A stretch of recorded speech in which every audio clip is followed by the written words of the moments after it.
Hello বন্ধুরা, সকলে কেমন আছো? আশা করছি ভালোই আছো। কালী পুজোর আগের দিন আমাদের 14 প্রদীপ জ্বালাতে হয়। তোমাদের কি জ্বালানো হয়ে গেছে? এদিকে আমার বৌমা প্রদীপগুলো রেডি করে এক এক করে জ্বালিয়ে দিচ্ছে। আজকে তো গাছিটাও করেছিল, জানো গাছিতেও অনেক নিয়ম আছে, 14 শাক খেতে হয়, সেটাও জোগাড় করতে হয়েছে। তো আমি সকল কিছু ভিডিও করতে পারিনি ব্যস্ততার কারণে। তো থালাটা ধরে এখন আমার বৌমা বাইরে দিয়ে দেবে, তারপরে প্রদীপগুলো এক এক করে এক একটা জায়গায় দিয়ে দেবে। দেখো কত সুন্দর লাগছে। এদিকে আবার আমার সোনা দেখো তারাবাজি ফুটাবে। এই যে তারাবাজি ফুটাচ্ছে, দেখো সব কিছু মিলে কিন্তু একটা খুবই সুন্দর লাগছে। ভিডিওটা দেখো, পুরোটা দেখতে থাকো বন্ধুরা।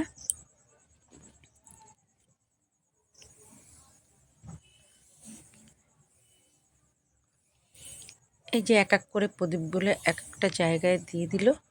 দেখো সকলের কালী পুজোটা ভালো কাটুক, আনন্দে কাটুক। ভালো থেকো বন্ধুরা, আজকের মতো টাটা।